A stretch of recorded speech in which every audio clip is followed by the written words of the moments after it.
A Man Called Ove by Frederick Bachman. Chapter 7. A man called Ove drills a hole for a hook. Ove has put on his best trousers and his going out shirt. Carefully, he covers the floor with a protective sheet of plastic, as if protecting a valuable work of art. Not that the floor is particularly new, although he did sand it less than 2 years ago. He's fairly sure that you don't lose much blood when you hang yourself, and it isn't because of worries about the dust or the drilling, or the marks when he kicks away the stool. In fact, he's glued some plastic pads to the bottom of its legs. There shouldn't be any marks at all.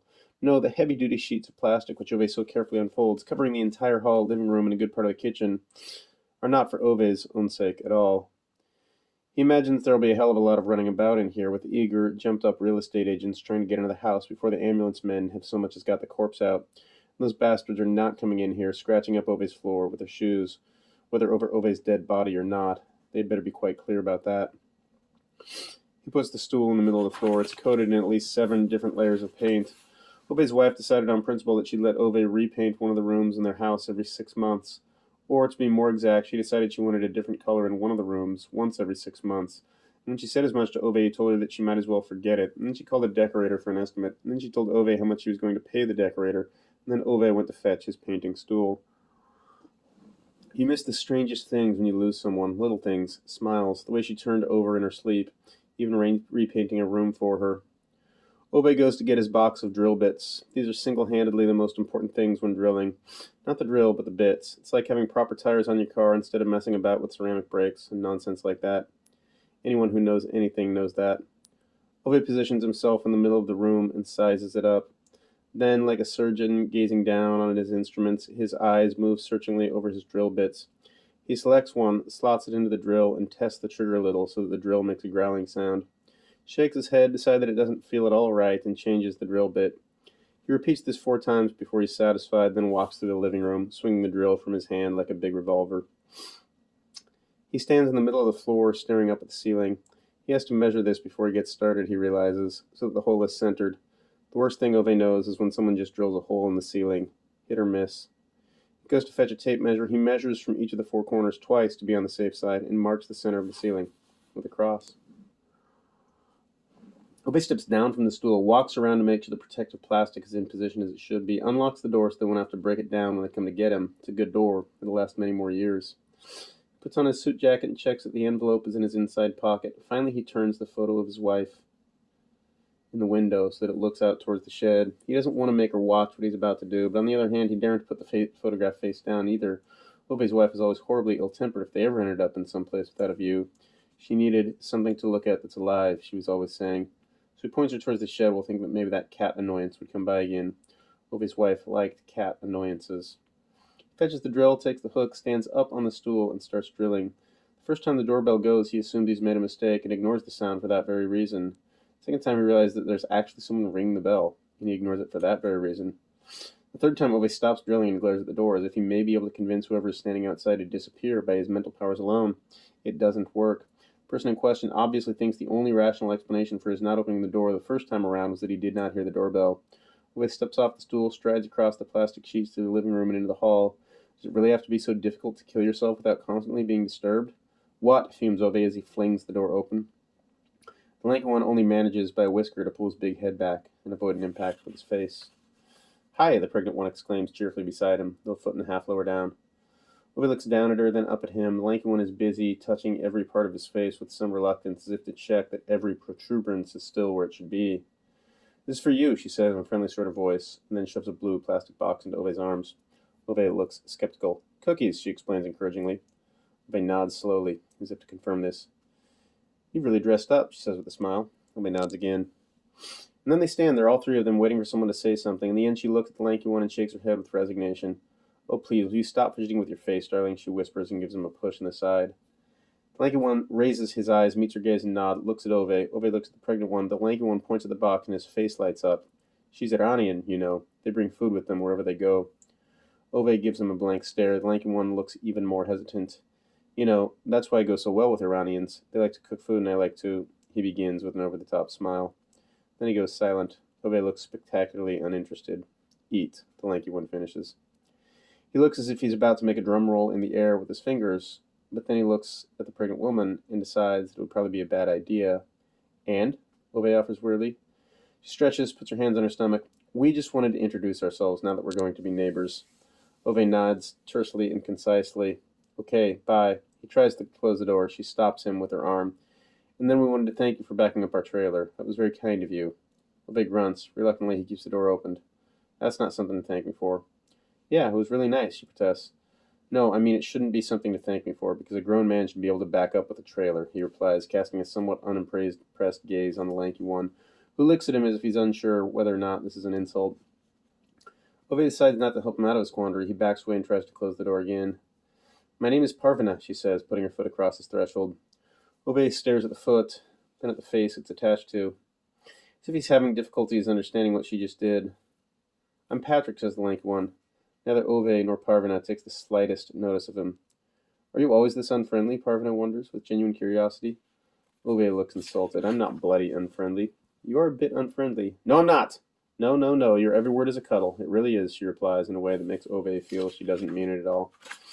He releases the grip on the door handle for a moment or two, inspects the box of cookies in his hand.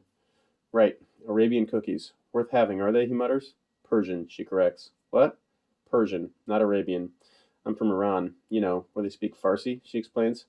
Farcical? That's the least you could say, Ove agrees. Her laughter catches him off guard, as if it's carbonated and someone's poured it too fast and it's bubbling over in all directions.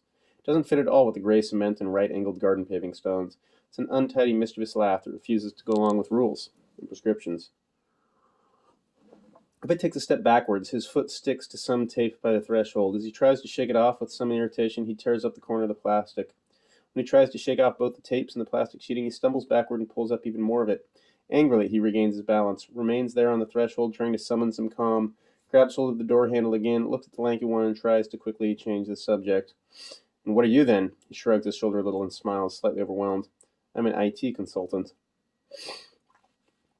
Ove and Parvana shake their heads with such coordination they can be synchronized swimmers. For a moment it makes Ove dislike her a little less, although he's very reluctant to admit it to himself. The lanky one seems unaware of all this. Instead, he looks with curiosity at the hammer action drill, which Ove is holding in a firm grip like a guerrilla fighter with an AK-47 in his hand. Once the lanky one has finished perusing it, he leans forward and peers into Ove's house. What are you doing? Ove looks at him as one does at a person who has just said, What are you doing? To a man standing with a hammer action drill in his hand. I'm drilling, he replies scathingly. Parvana looks at the lanky one and rolls her eyes, and if it hadn't been for Rebelli, which testified to a willingness on her part to contribute to the survival of the lanky one's genetic makeup, Ove might have found her almost sympathetic at this point. Oh, says the lanky one with a nod. Then he leans forward and peers in at the living room floor, neatly covered in the protective sheet of plastic.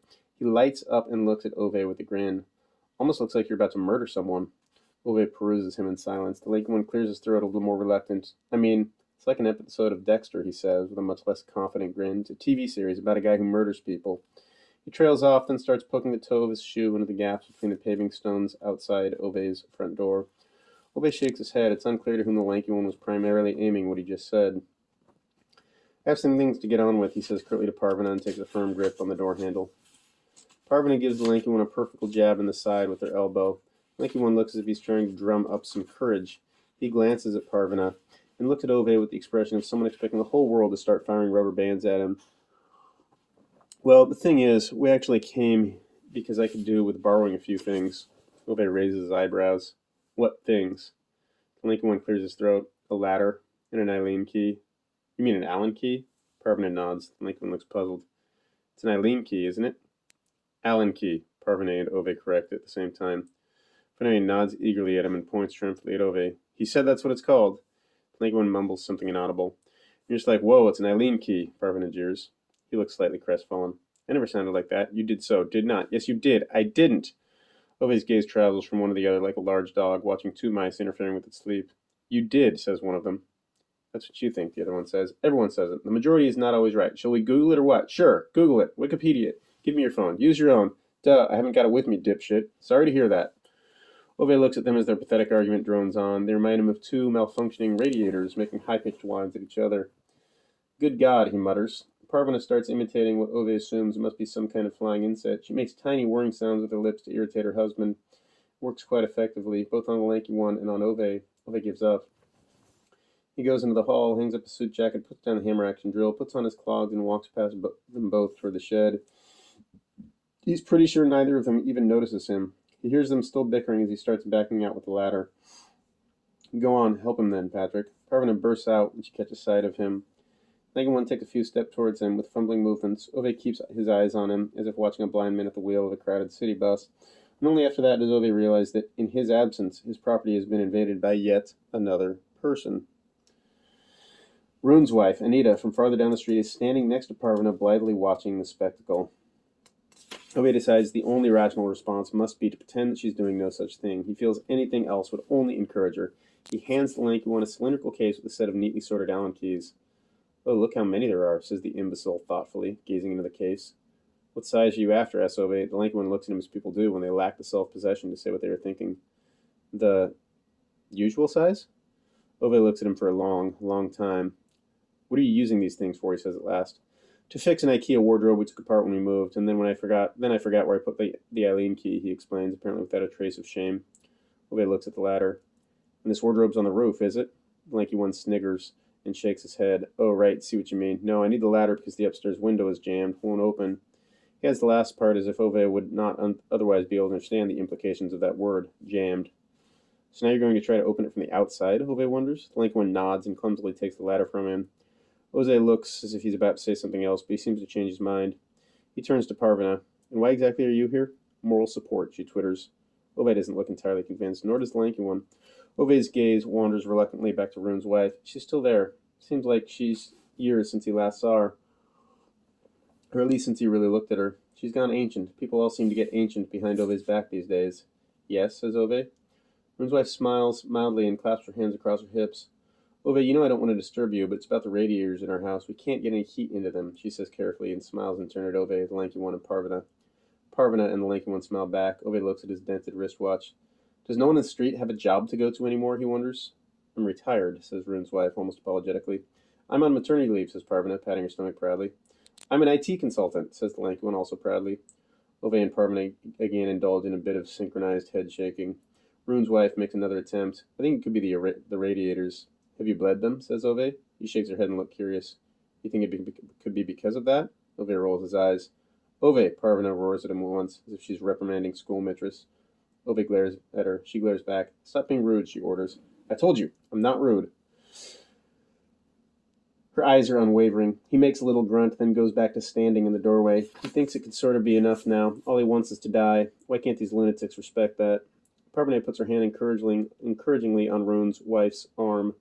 I'm sure Ove can help you with the radiators. That would be amazingly kind of you, Ove, Rune's wife says at once, brightening.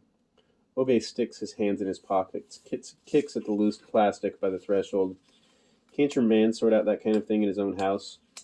Rune's wife shakes his head mournfully. No, Rune's been really ill lately, you see. They say it's Alzheimer's. He's in a wheelchair as well. It's been a bit uphill.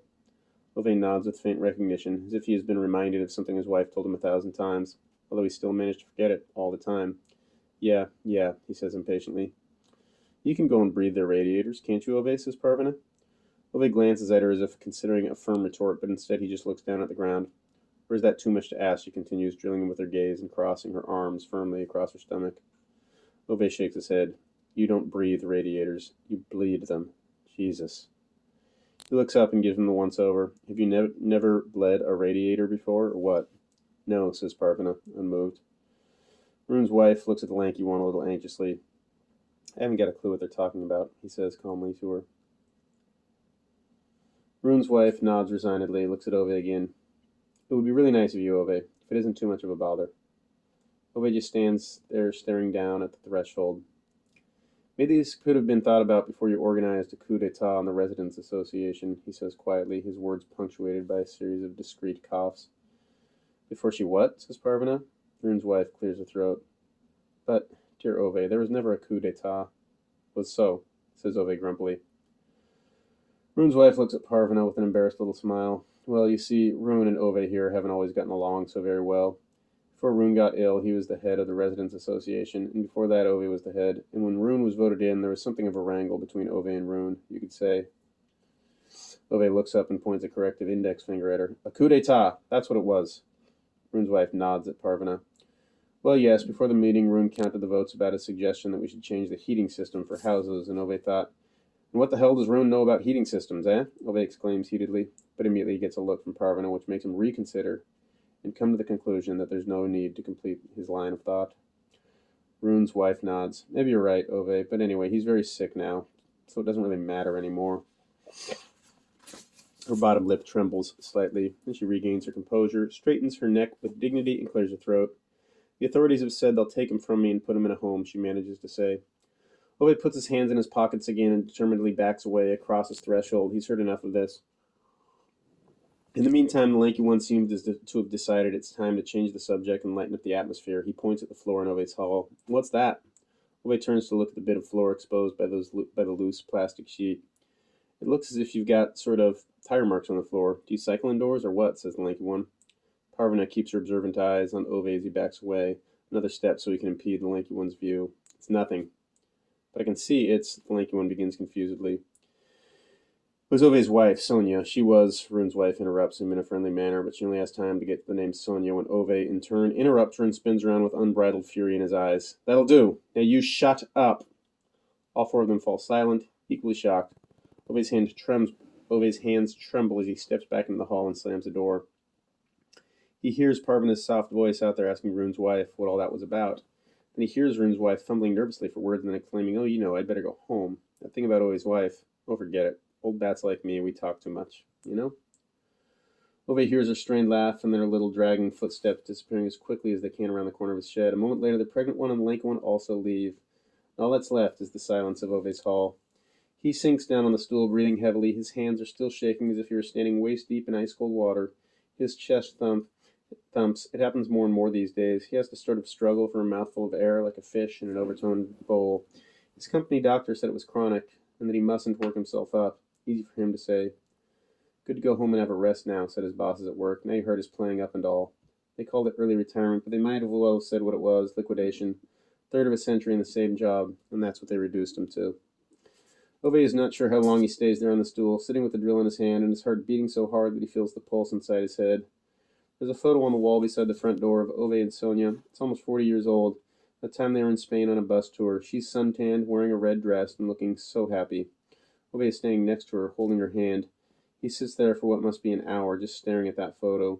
Of all the imaginable things he misses most about her, the thing he really wishes he could do again is hold her hand in his.